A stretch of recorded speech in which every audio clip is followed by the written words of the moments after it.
Welcome in to Northern Neck Sports Talk Live. Myself, Will Lewis, along with Coach Thomas Roane.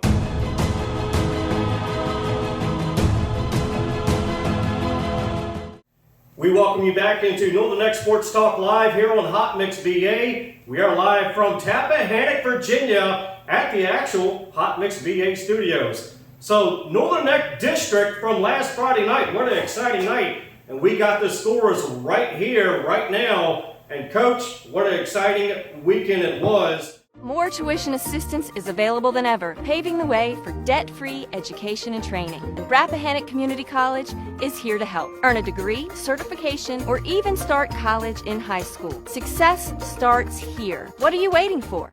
We welcome you back into Northern Neck Sports Talk Live here on Hot Mix BA. We are live from Rappahannock, Virginia, right here in the Hot Mix BA studios. So welcome in, Will Lewis, along with Coach Thomas Roane. And we're going to get you ready for some scores from last Friday night. And here we go. Northumberland over Westmoreland, 20-14. Northumberland number 10. And Northumberland Indians football coach Aaron Lewis passed Jack Eads last Friday night for 36 wins. That is a school record, and his name is now placed in the Northumberland Indians school history. That's a wonderful accomplishment for the young coach over there, man. That's real good. We seen big congratulations over there to Aaron Lewis. But we're gonna get to this north side and west side game. You know, we had that last week as our game of the week.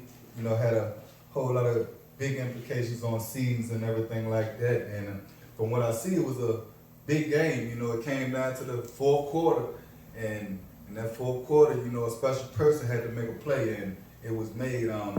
First quarter, you know, Westside took the lead. Jordan Saunders ran in a touchdown for a 6-0 lead, and I mean, they went back and forth the whole first quarter.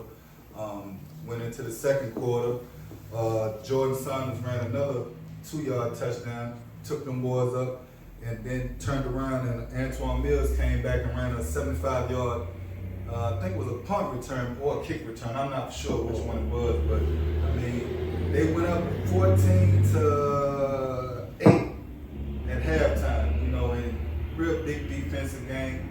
Westside, they threw 4 interceptions that game, you know, so their passing game really wasn't clicking like that. So, I mean, everything was running game on both sides. MJ Laws from Northside caught 2 interceptions. CJ Williams from Northside, he caught 2 interceptions. So it was a real, you know, defensive game, you know, back and forth until the fourth quarter. That's when Tennessee commit Cameron Selden ran a 41-yard touchdown and, you know, sealed the game 20-14. So, like I said, you know, it was back and forth. Both defenses were doing their job. I think Northside threw one interception, you know, so it was a real big game, and eventually Northside came out on top with the win, you know. And it was definitely a big defensive game last Friday night between Westmoreland and Northumberland. Now, Coach, with the 4 interceptions that Westmoreland made, sometimes it's the quarterback seeing what he was able to see, but sometimes it's defense just making a great play. Yeah, well, the 4 interceptions Northside made, yeah. The 2 cornerbacks for Northside, they've been playing together for a while since, I believe, youth football. So they got a real good eye for the ball. You know, whenever that ball goes in the air, they like ball hawks. You know, they're going to go and get them, you know. And MJ Laws and CJ Williams over there, they did their job, you know. And Cameron Selden just showed why he's a D1 commit, man, and took the game in his hands and ended those boys off. You know, as far as Coach Aaron Lewis over there, man, that's a big accomplishment for him to come in and pass Jack Eads for the school record of wins and everything. So again, it's a big congratulations to you over there. Keep on doing what you're doing, getting those boys on those college visits, get up some more offers for the other kids over there, and we wish you much more success in the future. Now let's get to the next game. Rappahannock over Lancaster 35-8. Rappahannock tightening up that Northern Neck district right now. Yes, sir. Rappahannock, man, they 4 weeks in a row. 4 weeks in a row, and I mean last week they didn't seem to disappointment. You know, I picked them last week to win. I think they won, 35-8 over Lancaster. Again, J.K. Fauneroy over there was a big contributor to that team. You know, had the running back Baylor over there who contributed to 2 touchdown runs, and the quarterback, you know, he did what he does every week. You know, the defense real scrappy. You know, get to the ball, 11 hands to the ball, and they showed Lancaster no love over there. So as long as they keep on staying together, they got a big game this week against I think they play Westmoreland this week. Yes. And that's gonna be a big game. I think that's gonna be the game of the week. So, you know, they got a lot to prepare for. You know, they lost on the first time to them, but I think they might redeem themselves this week. And yeah, we do have Rappahannock and Westmoreland as game of the week this week. So let's get to Essex, number 1, 66-12 over Colonial Beach. They are still continuing to roll and probably rolling like that into the playoffs. Woo. Every Friday, me and a couple guys that we've been doing chains, you know, for a long time now. Every Friday home games, we do chains. So we get a up close feel for the game, you know, and right off the break, Essex was on fire, you know, like we was talking about last week. Defense wins championships, and the defense flexed their muscle again, right, last week. As soon as the game started off, you know, Essex controlled everything from jump. You know, they kicked it off to the Colonial Beach, and Colonial Beach muffed the kickoff right off the break, and you know, we got it back. First strike for the Essex, pass from the quarterback Michael Brimmer to UVA commit Cam Robinson for like 50-some yards touchdown. You know, and it was just on from there. You know, they scored like 4 times in the first quarter. You know, from defense, got 2 fumble recoveries. Amari Beanie made a hit on the running back, and running back Colonial Beach coughed the ball up. Javion Rich picked it up, ran it in for a touchdown. You know, then turned around. Essex got the ball, touchdown pass to Amarje Rich from Michael Brimmer. Then turn around again. Brian Roane and Javion Rich made a hit on the Colonial Beach player. He fumbled it up, and Devin Balderson picked it up, ran it in for a touchdown. So the first quarter was straight fireworks. You know, I mean, four scores in the first quarter, and from there it was just a roller coaster that Essex was on the ride for having fun with. Now, I'm going to see if you're going to agree to this one. Some analysts have been watching Essex from the beginning of this season. Mm-hmm. Some are saying they are playing on a college level right now. Do you agree to that? Well, I mean, you're saying college level, that's stepping out there real big. I mean, as far as college level now, they're playing at a good high school level. Right. You know, they're playing at a good high school level. College level, we still make mistakes. They still make mistakes. They number 16, 17 years, 8, some might be 18. You know, so say a college level, that's a big step out there. But as far as them playing together and listening to their coaches, that's what they're doing. 11 hands to the ball. That's the name of the game. 11 hands to the ball. You know, lock down everything. Don't show no mercy on nobody, and that's what they're doing. You figure 4 touchdowns in the first quarter, then turn around and put up 4 more scores in the second quarter. You know, from passing the ball, from Dorian Harris running back a kick return. You know, and I mean, just on all levels they're clicking. You know, and the further they get into the season, they're clicking even more. You know, first half it was 53-0 at the halftime. Right. You know, and once they came back in out of halftime, their second string players, JV players was in the game, and they still put up points. The young quarterback, Avontre Johnson, he threw a touchdown pass in the second half to the senior Mekhi Allen, and then he turned around and ran a touchdown there. So for the younger group to be able to come up from JV, get some playing time on varsity on Fridays, and they get their time to get in on varsity on a Friday, then they turn around and putting up points, that's a wonderful thing. You figure every game this year with Essex, by halftime, once they go in for the second half, the starters usually ain't even in the game. It's usually JV players, second string, third string players, and they're still putting up numbers. So Essex looks right tough for the years to come, you know. Yeah, indeed. Essex still number one in the district and in the region. Real quickly, other districts that happened on Friday night: Riverheads over Wilson Memorial, 41-21. Lunenburg over Prince Edward, 47-6. Grayson over Giles, 34-14. And George Wythe over Galax, 20-0. When we come back, we're going to talk about some of the offers that happened for Northern Neck District players and two of the Tidewater players. You're locked into Northern Neck Sports Talk Live here on Hot Mix BA.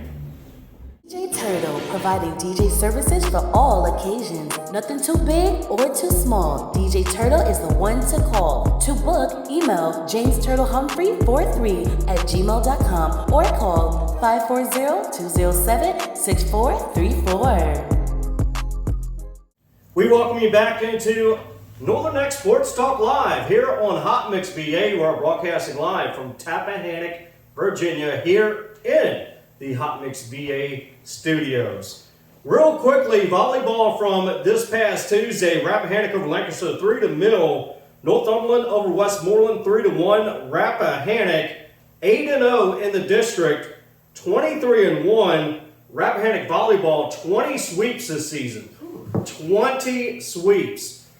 Northumberland 5-2 in the district, 13-3 overall. So expect Rappahannock and Northumberland going to the regionals and possibly the states in volleyball. Cameron Selden playing in the All-American Bowl coming up in January 7th in San Antonio, Texas. And Coach, not only that, we have a few players that have gotten offers this past week. Yes, sir. We got a couple more players that added to their offer list, and a couple new players that was able to get offers this week. One was Malik Holmes out of King Queen Central Tigers, quarterback up there, safety on defense. He picked up an offer from Christopher Newport University this week, so down there in Newport News. So that's real good for the young man. I've been seeing him on social media taking visits to Norfolk State and other colleges. So it's real good to seeing you reached out and go ahead and gave the young soldier an offer and everything. Another player is Taekwon Spate, another player from King Queen Central Tigers. He picked up an offer from Furman University. He plays linebacker, and he also plays, I think, running back. Physical player. He's been with those boys for a while and just doing a real great job. So I've been knowing him since he was a little youngin', so it's real good to see him get his offer. You got defensive tackle Quincy Canada for Essex. Picked up another offer from, Clark University in Dubuque, Iowa. He also has an offer from Christopher Newport University too. And you have Devin Balderson with the offer from Christopher Newport down at Newport News as well. Dorian Harris, he picked up two more offers, one from Christopher Newport University and the other one from Culver Stockton College in Canton, Missouri. So those players, man, y'all keep doing what you're doing, keep playing how you're playing on the football field, keep sending your film out there, keep grinding, and never take no for an answer, man. Whatever you want, whatever you see out there that you want to grab, go and get it. Don't wait for it, man, and just keep on grinding. Congratulations to each and every one of those players. And Coach, we were going to have to expect, if those offers came, there's going to be more offers for other players in the Northern Neck District and Tidewater District, simply because the Northern Neck District right now is actually somewhat dominating the region. I mean, you look at it, you got two of the top recruits is coming out of the Northern Neck. Cameron Selden, Cameron Robinson, and those boys are leading the way, man. It's bringing a lot of attention to the area. Last Friday we had UVA at Essex game. Like I said, we was running chains during the break. We went to the concessions, get food or whatever, come back.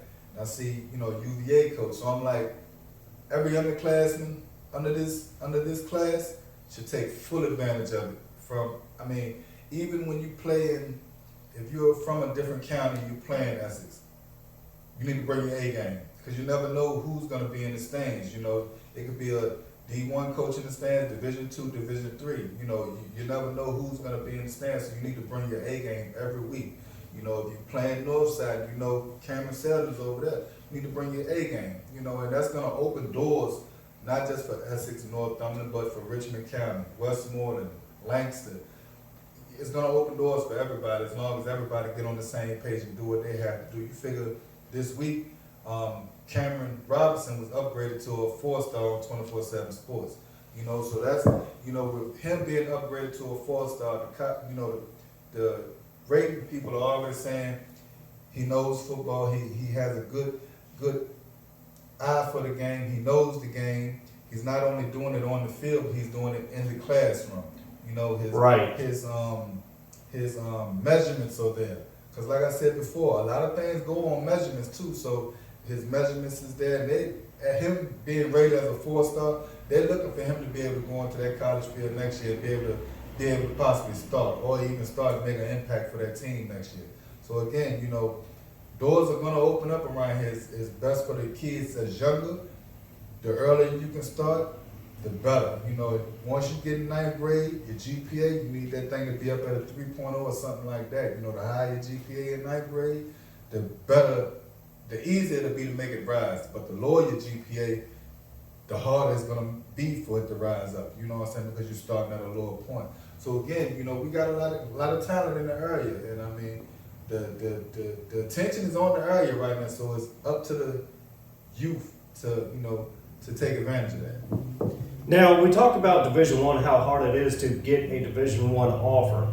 I wanted to ask you, as far as players that are looking, so to speak, outside the state, as far as maybe not as much as Clemson or NC State or things like that, maybe Division IIs or IIIs outside the state.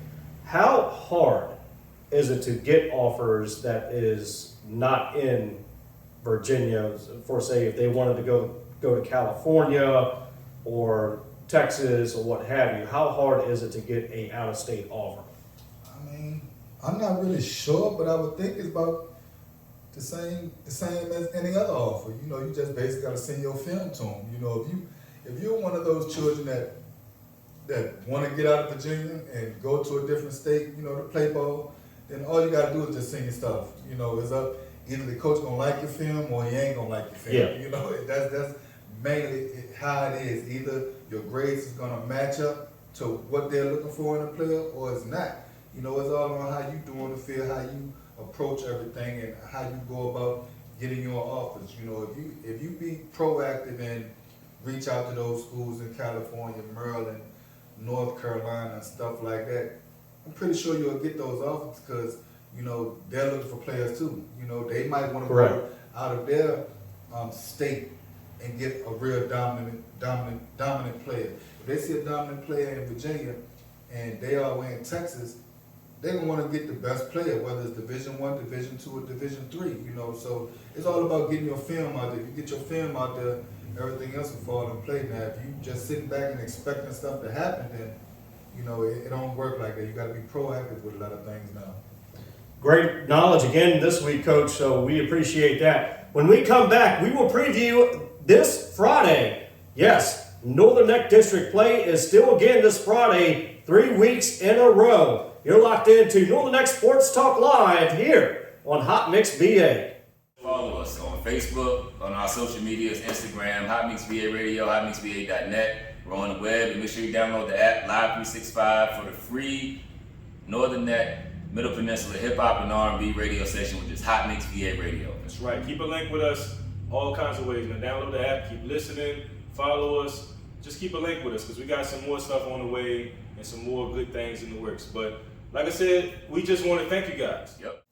We welcome you back into Northern Neck Sports Talk Live here on Hot Mix VA, a beautiful Thursday evening. And thank you so much for tuning in, watching us, and listening to us. We all thank you, and thanks so much for tuning in each and every week. This is actually episode 4. So yeah, we're getting and digging right into it. Oh yeah. All right. So let's get into previews for this Friday, coming actually tomorrow night for Friday Night Lights, Northern Neck District play. So here we go. We're going to start out with our game of the week, Rappahannock at Westmoreland. Yes, sir. This week, same as last week, a lot of big games. Rappahannock is on the quest, so as right now, the standings for the Northern Neck District is Essex at 7-0. You have Northumberland at 4-2. Westmoreland is at 3-4. Rappahannock is at 4-3 and climbing. Lancaster is 1-6. Colonial Beach is 0-7. So as the standings going right now, Essex at the top, but that second spot and third spot is up for grabs for whoever can finish out strong. We have Westmoreland versus Rappahannock. Real big game this week. The first time they met early in the season wasn't. I think they counted it as a district game, right? They did count it as a district game. A lot have said, well, it was a non-district game, Yeah. but at any time you play inside of your district, it is a district game. Okay. So BHL did count that as such, Okay. along with Max Preps. Okay. They also counted that as well. Okay, well, furthermore, like I said, the first game when they played, it was 14-7 West Side, but a lot of pieces was missing during that game. Right. And a controversial play that happened, was a fumble or was it a touchdown, we'll never know, but West Side came away with the win on that one, 14-7. This game, I think it's going to be a big difference in that game because of the players that came back. They was missing key players on that first game, and this time, we got key players back. Last 4 weeks, Richmond County, Rappahannock has been on the road. They've been doing what they have to do in the field. I think the last 4 games were shutouts. So for them to come back around and be able to face West Side again this week, it's going to be a real good game. And I predict Rappahannock coming away with this one. So they've been on a roll, and I think they're going to continue that roll this week against West Side. And as much as I like to go with my home team, I believe, and my gut feeling, that this one's going to go into overtime, but Rappahannock wins it by 2. Okay. Well, we're going to see what happens this Friday. I'm definitely going to have my ears on, and my folks over there definitely going to, I know they're going to talk their smack or whatever, but I'm pretty sure they're going to, let me know what's happening real quick. Now, let me get to the offense real quickly with Westmoreland. Mm-hmm. What is it that they need to fix as far as trying to decline those interceptions in a game? 4 is a lot in a district game. 4 is a lot. You're definitely not going to win no game throwing those many picks, and from what I've been seeing the last couple of weeks, though, West Point is more of a ground and pound team, from what I've been seeing. I don't know if they really got the perfect quarterback to throw or the receivers to even go get the ball, because, they have been passing, but they just haven't been connecting on a lot of those passes. So with a big game of this capacity, you can't be having all of those interceptions. So hopefully the coaches talked about this week and fixed the problems, and they'll go out this week and anything can happen. But again, Richmond County has been on the roll, and I think it's going to be hard for them to come away with this one. I think Richmond County is going to take it. And West Side is going to end up going down to the 3rd or 4th spot or something. All right, so we have Lancaster and Essex, and Essex's homecoming this Friday night. So Lancaster and Essex, Yeah. what you got? Well, they not gonna let nobody come over here on their homecoming and beat them. Especially not Lancaster, especially how the season they have been going, so far. That's not gonna happen. The last time somebody has came over here on a special night was senior night last year when Westmoreland came over here and they dogged us on senior night. That was a tough pill to swallow last year, but then they bounced back from that. Well, Lancaster ain't Westmoreland from last year, so I don't see that happening. As I stated last week, the boys gonna run the score before halftime, and second half, the JV squad will be finishing out the game. So, they're gonna put up their big numbers in the first half, and then they're gonna rest their starters and let them just sit from the sidelines and wait for next week, and that's gonna be it. So I'm gonna take Essex, the home team as usual on a homecoming, and that's how it's going to be. I'll do Essex at 10 over Lancaster this week. Now let's get to Northumberland at Colonial Beach. Colonial Beach still have not gotten a win this season. And some say that is the most dangerous team because they have nothing to lose. However, Northumberland is coming on strong and trying to get back up to that second spot in the district to compete with Essex. Yeah, Northside, they're trying to stay at that number 2. Now, will they? Is a two more weeks of play. You know, Richmond County can put a damper in that, or Northside can do that job and stay there. But first come first, they got to get past Colonial Beach. From what I seen last Friday with Colonial Beach, they're a scrappy young bunch. You know, they just don't have the numbers, the depth. And with COVID, you know, wrecking everything the last couple of years, you know, it really put a damper on that program over there.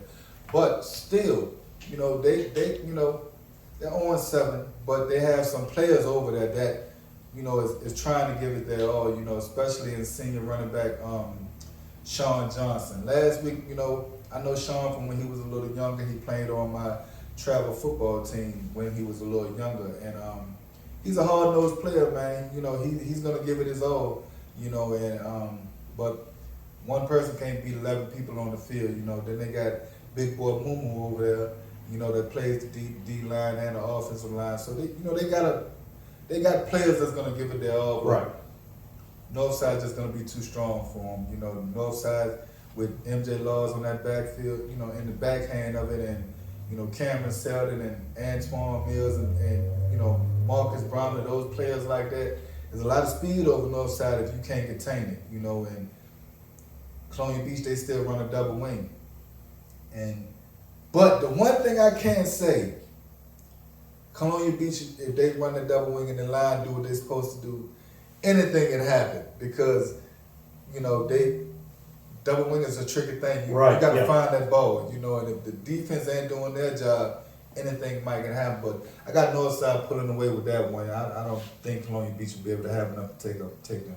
And I may have to go with the underdog on this one, just for the underdog spirit. Okay. I'm going to go with Colonial Beach over Northumberland by 2. Not by much, but by 2. If that happened, that'll be the biggest talk of the day all week, man. If Colonial Beach was to come and take out Northside, that would be the biggest talk of the whole week and probably for the rest of this year. Real quickly, Tidewater District, we're going to talk about that just for a brief moment. Okay. King and Queen versus West Point, that is a makeup going on 10/24. That is this Monday. So makeup game between King and Queen and West Point is this Monday on October 24th. Now, this Friday in the Tidewater District, King and Queen plays Charles City and King William at Mechanicsville. Now, the one thing we have noticed in Tidewater is that they have the tendency of coming on stronger near the end of the season. Yes.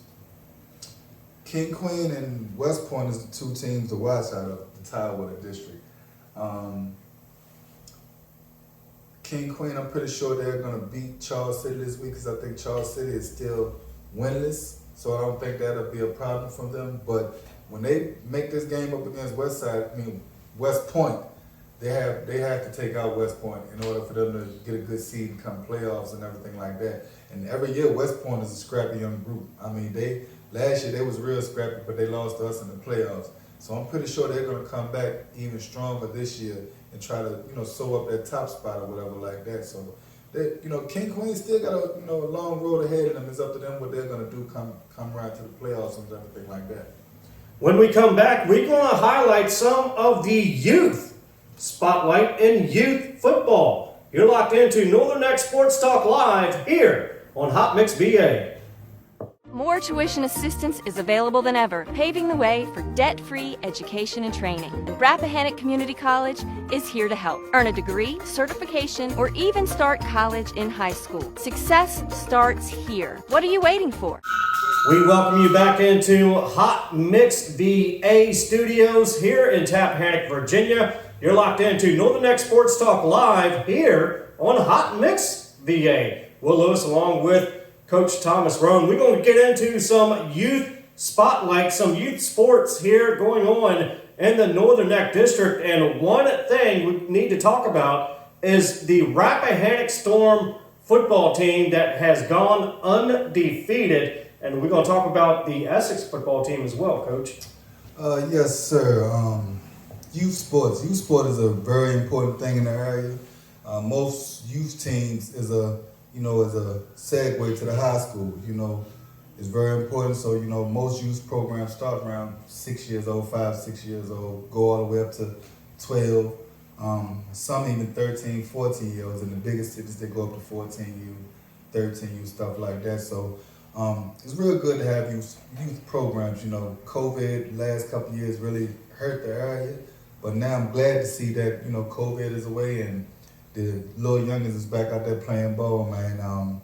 This week, one group in particular, the Rappahannock Storm 12U team, they went undefeated this year. They played Gloucester's 12U last week and beat them 33-0.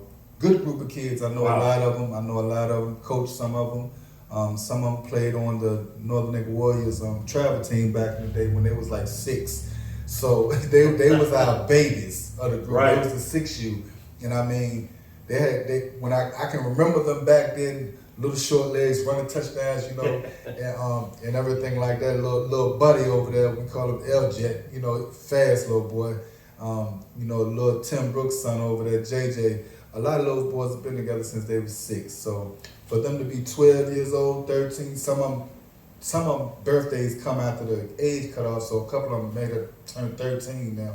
But for them to have been together so long, and the league that we play in is a Central Virginia AYF. Mainly, we play teams in Richmond, Fredericksburg, Tidewater area, North Virginia. It's not local like how it used to be back in the day where we used to just play each other.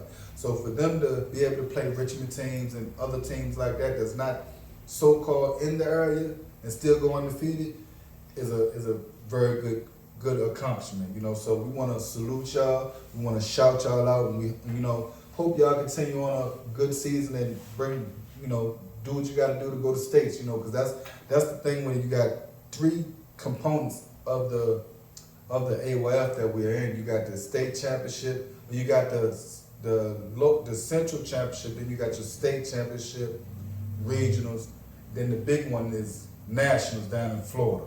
And that's what everybody's trying to play for to get to Florida. So that is the Little League of youth football. Yeah, that's the Little League. So again, Rappahannock Storm, they went undefeated.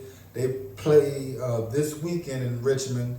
They face the Westmoreland Eagles. They also made it to the playoffs. So Rappahannock beat them early in the season. So Westmoreland hoping that they can get that shot back this week in the playoffs and continue on their journey. If not, somebody got to win. Somebody got to go home. So we're gonna see who that be this week.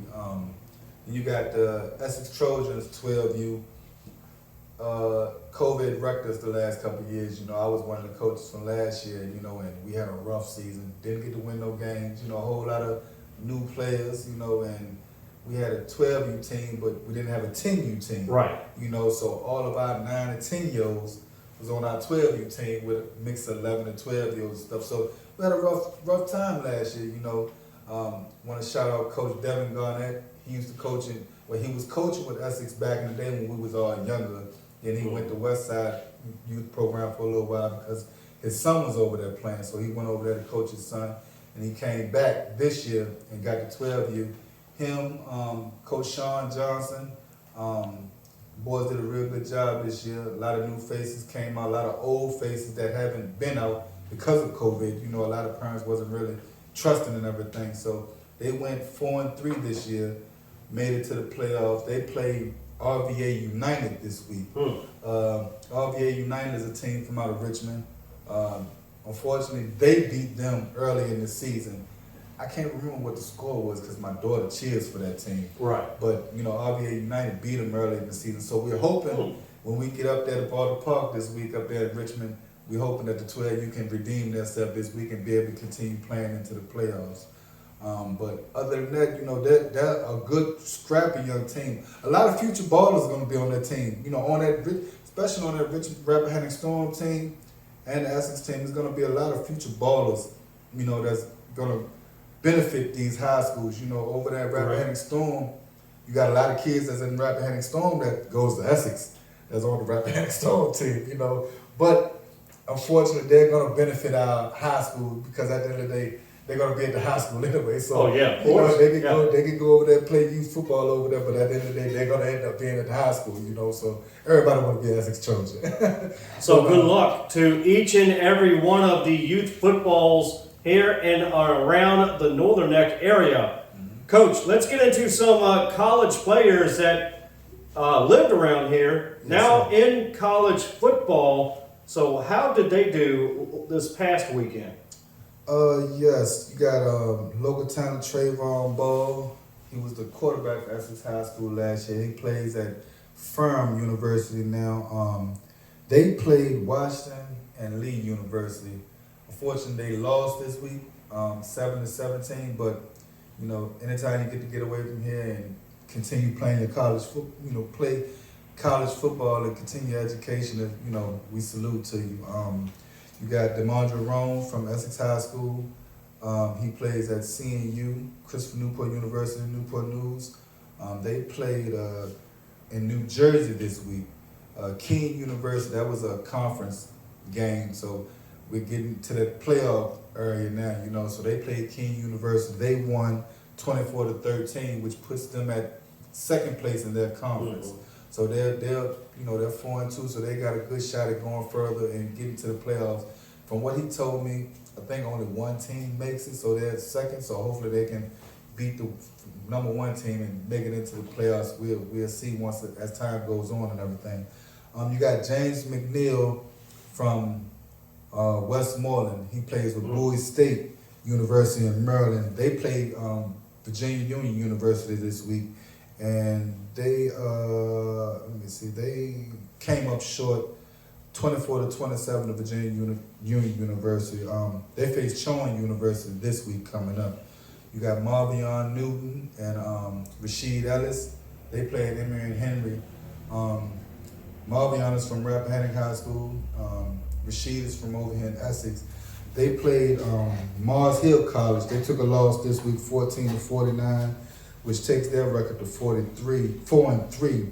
They face Tusculum University this weekend. Delonte Butler of Rappahannock High School, he goes to Frostburg State University. I think they had a bye this week, so I think they jumped back in this week. Let's see. Lawrence Reed from Rappahannock. He also plays at Apprentice Builders down at Newport News, the shipyard down there, which is also for you younger kids out there. Do not look over the Apprentice Builders program down at Newport News. It's not college, but you can go down there and learn a good trade, learn how to work on ships and all other types of stuff, and still be able to play football. I know everybody want to go to Division I. And all of this other stuff, but there's also other ways out here which you can be able to make money and earn a living for yourself. It ain't always college. Again, Apprentice Builders down at Newport News. You can go down there and learn a good trade from electrician, plumber, computer, all types of stuff like that. Learn a trade, get paid while you're learning that trade, and you can still be able to play football. You know what I'm saying? So, don't look over. Don't just look over or bypass anything. Get information on everything. And Apprentice Builders is one of those programs. Lawrence Reed has been down there for I think 2 or 3 years. So again, that's a good program, man. Y'all check that out. Again, Darius Jones from Essex High School. He plays with Texas A&M. They had a bye this week, but they play South Carolina this weekend. Okay. That's at 7:30. You got Tayshawn Holmes of Essex High School. He plays with Northwestern Wildcats. They also had a bye this week, but they face Maryland this week at 3:30 p.m.